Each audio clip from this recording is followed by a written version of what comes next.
Pour ceux parmi vous qui aimez la boxe et le MMA, ce week-end, nous avons eu deux géants, deux grands combattants. Cédric Doumbé qui tombe pour la première fois et Francis Ngannou qui lui aussi a perdu son combat contre Anthony Joshua. C'est de ça dont nous allons parler aujourd'hui.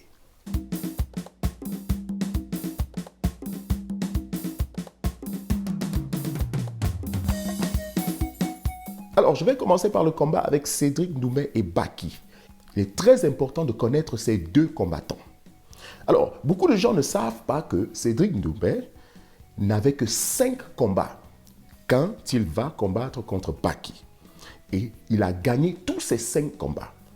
Voilà pourquoi Baki disait qu'il a beaucoup plus d'expérience que Cédric Doumbé. Alors, par contre, Baki, qui est d'origine tchétchène, lui, il est dans sa vingtaine et avant de combattre contre Cédric Doumbé, il avait 9 combats que lui aussi avait gagnés. Donc, nous voyons donc que quand les deux se rencontrent, ils n'ont aucune défaite. Alors, qu'est-ce qui se passe donc dans ce combat-là? Il est très important de comprendre une chose aussi, c'est que Cédric Doumbé, lui, il fait du kickboxing. Par contre, Baki, lui, il fait du judo. C'est un lutteur. La différence ici, c'est que ceux qui pratiquent le judo, leur technique, c'est d'essayer de faire la lutte avec vous, vous prendre et vous faire tomber. Et quand vous faites tomber votre adversaire dans le MMA, ça a beaucoup de points. Et donc, voilà pourquoi vous allez voir que tout le combat, Baki essayait toujours de faire tomber Cédric Doumbé. Alors, ceux parmi vous qui êtes les fans de Cédric Doumbé ou pas, vous avez vu qu'avant le combat, il a beaucoup bavardé. Cédric Doumbé est même allé jusqu'à dire qu'il va faire tomber Baki au premier round. Oh oui, il a dit. Bien sûr, je fais mon entrée, ça crie, Baki, t'es mort, tout est bien, tout se passe bien, le combat, il commence, premier round, 5 minutes de ton temps, c'est tout ce que je te demande. Baki, je te demande juste 5 minutes. Ouais, pam, pam, pam, pam, tu viens, bien sûr, tu vas venir, sprawl dans ta tête, boum, esquive, bah, KO, je viens, je te mets en PLS, boum. Le médecin qui vient, pap, on le prend en charge, ouais, température, boum, boum, boum, faut l'escorter, allez, on le prend. Pam, pam, pam, pam, pam, pam, pam, boum, on le met dans le camion, on a le plan en tête, on peut pas se perdre, poteau. Qu'est-ce que je fais? Je vais prendre le camion. Les premières heures sont cruciales. Les premières heures. Alors, je comprends que c'est sa stratégie. Mohamed Ali avait aussi une stratégie similaire. C'est-à-dire qu'on essaye de déstabiliser son adversaire avant le combat. Il a réussi ça dans ses 5 premiers combats.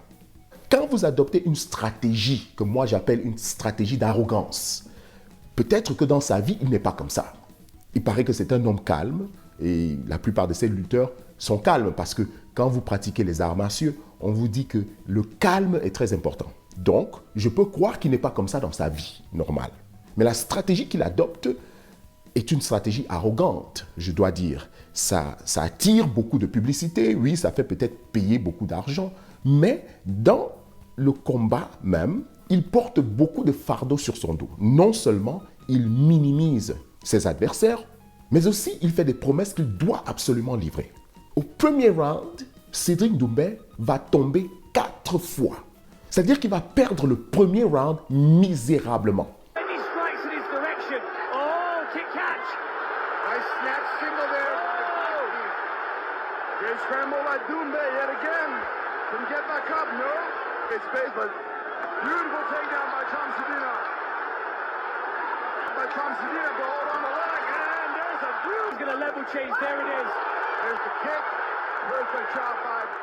Quand il réalise donc qui est son adversaire après le premier round, au deuxième round, il va sortir et on va lui donner un nul parce qu'il a quand même fait beaucoup d'efforts. C'est-à-dire que là, maintenant, il s'est dit, on n'a que 3 rounds. Si je ne gagne pas ce round, c'est très mauvais. Il va faire beaucoup d'efforts, mais ce n'est pas suffisant. Donc, je peux lui donner un nul au deuxième round. Alors, quand il va à la pause du deuxième round, il se rend compte qu'il ne peut pas mettre Baki KO. C'est impossible. Qu'est-ce qu'il va donc faire? Il va essayer de trouver une échappatoire. C'est de là, à mon avis, qu'il va donc, comme tout bon Camerounais, parce que les Camerounais sont très intelligents, c'est là donc qu'il va trouver cette raison-là.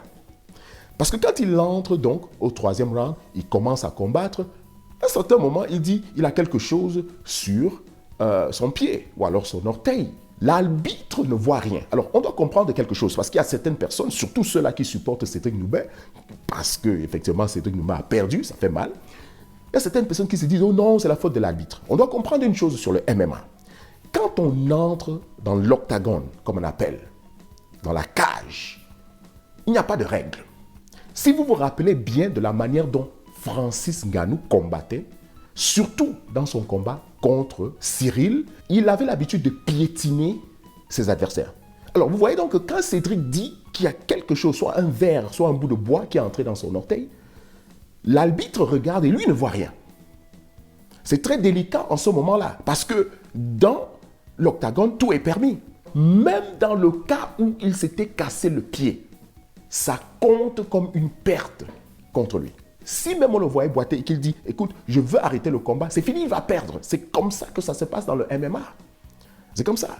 Donc, si il avait quelque chose, quoi qu'il l'aurait eu, surtout que c'était l'orteil et que ça ne se voyait pas comme quelque chose de grave, il devait continuer le combat jusqu'à la fin.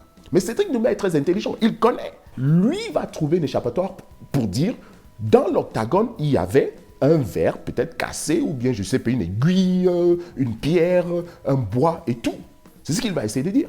Mais si on fouille et qu'on regardait vraiment, est-ce qu'on allait voir quelque chose? Si par exemple, il y a un bout de verre qui est entré dans son orteil, on allait au moins voir du sang. On n'a rien vu. Soyons clairs avec nous-mêmes, on ne voit rien. Mon opinion, c'est que c'était une échappatoire. Cédric Doumbé a su qu'il avait déjà perdu ce combat. Mais il a fait beaucoup de promesses. Il est allé dans un hôpital, il a réservé la chambre, il a envoyé des matelas, il a beaucoup parlé.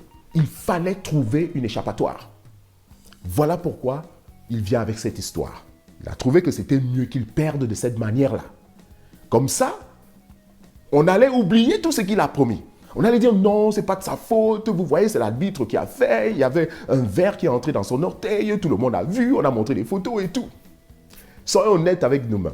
Quand on bavarde beaucoup, malgré le fait qu'on ne le fait pas avec un mauvais cœur et qu'on le fait seulement pour la publicité et que c'est simplement une stratégie, on doit comprendre que le simple fait que vous minimisez déjà votre adversaire, ça va faire en sorte que même dans vos préparations, vous n'aurez pas cette énergie qui vous encourage à mieux vous préparer. Ah oui, ça c'est vrai. Alors, on a donc l'impression ici que Cédric Doumbé a fait beaucoup plus de bavardage que de préparation. Sa défaite vient avec une grande honte. Qu'est-ce qu'il va faire maintenant? Il n'a pas appliqué la théorie du danger. La théorie du danger, c'est quand on croit qu'on est en danger, c'est là où on se prépare pour gagner. Et c'est ça, en parlant maintenant de Francis Ngannou, que lui devait appliquer.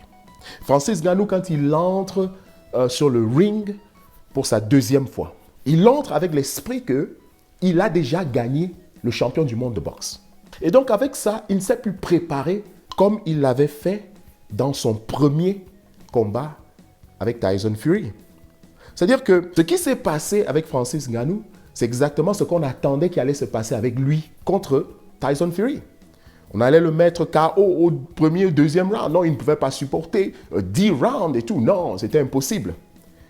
Et donc, avec ça, il a donc, lui, eu cette envie-là de beaucoup plus se préparer, d'être beaucoup plus serein, d'être beaucoup plus humble, parce qu'il savait que tout le monde attendait sa défaite. Par contre, avec Anthony Joshua, il vient donc avec cette image-là de celui qui a battu le champion du monde.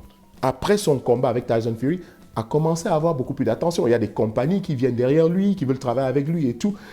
Et ça fait en sorte qu'il y a beaucoup plus d'assurance dans son cœur qu'il peut vraiment faire la boxe et il peut battre ses anciens champions. On parle de lui très bien. On dit qu'il a une brique, il a une force de frappe terrible. C'est-à-dire que personne n'a pas encore vu Francis Ngannou sur le sol. Est-ce que quelqu'un peut vraiment le mettre KO? Dans la boxe, on voit qu'il fait tomber Tyson Fury. Et donc, les autres boxeurs ont peur. Ils se disent, mais ce gars, il trouble le monde de la boxe. L'une des autres raisons pourquoi je crois que Francis Ngannou ne s'est pas préparé assez, c'est qu'il est en Arabie Saoudite. Il prend beaucoup plus de temps là-bas. C'est même là-bas où il s'entraîne. Et vous savez, en Arabie Saoudite, il y a beaucoup d'argent. Il y a beaucoup de distractions. Vous avez des riches qui viennent vers vous, qui veulent travailler avec vous, qui vous font des propositions et tout. Le plus vous gagnez, le plus les compagnies sont derrière vous. Et c'est ça qui se passe avec Francis Ngannou. C'est-à-dire qu'on ne l'a pas vu trop s'entraîner. Il a fait beaucoup d'interviews. Je crois qu'il a même fait plus d'interviews que Anthony Joshua. Et donc, il est beaucoup distrait. Et ça ajoute au fait qu'il se dit, écoute, je peux faire ça. J'ai battu le champion du monde. Par contre, Anthony Joshua, c'est quelqu'un qui était 2 fois champion. Il revient pour une revanche. Il se dit, écoute, il faut que je revienne. Il faut que je refasse une carrière.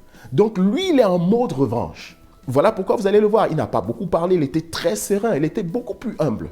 Francis Ngannou n'a pas l'habitude de sous-estimer ses adversaires. Donc, il ne l'a pas fait. Intérieurement, je me dis qu'il se disait que, écoute, ça ne va pas être si difficile que ça. Mais Anthony Joshua, lui, il a dit, j'ai regardé les interviews de Francis Ngannou, j'ai regardé ses combats. Et donc, lui s'est préparé. Il savait que devant lui, il avait quelqu'un qui pouvait l'humilier. Il a fait beaucoup plus d'années dans la boxe. Et donc, il avait beaucoup plus à perdre que Francis Ngannou. Il n'a pas du tout sous-estimé Francis Ngannou. Non, pas du tout. Et donc, je lui donne beaucoup de respect pour ça. Et je trouve que, sincèrement, il a mérité sa victoire. Maintenant, dans la boxe, Francis Ngannou est là où on espérait qu'il allait être.